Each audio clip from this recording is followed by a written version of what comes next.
आज मैं मौजूद उस्ताद पर इजहार ख्याल करना चाहूँगा।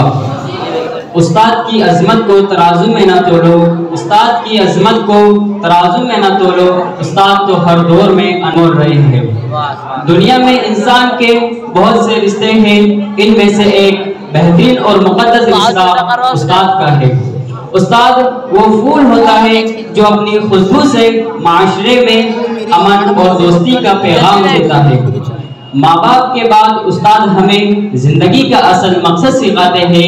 एक शागिर्द के लिए बहुत जरूरी है कि वो अपने उस्ताद का एहतराम करे।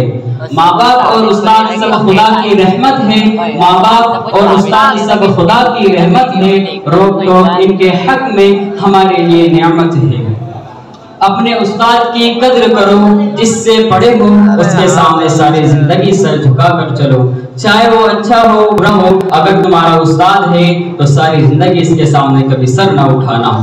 इससे अल्लाह तुम्हारे इल्म में इजाफा देगा। इससे अल्लाह रब्बुल आलमीन तुम्हारे इल्म में इजाफा देगा।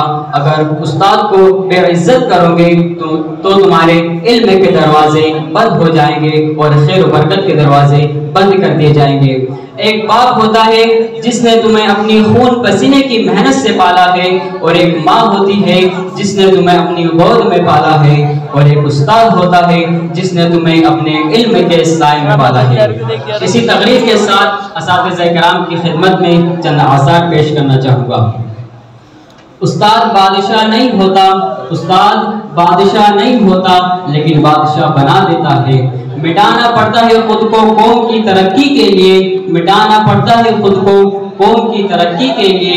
ये काम कोई मामूली काम थोड़ी है।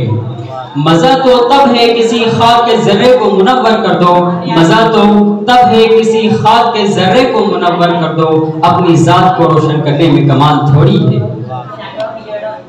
उस्ताद ही फिक्रमंद है सबके उरूज के लिए, उस्ताद ही फिक्रमंद है सबके उरूज के लिए।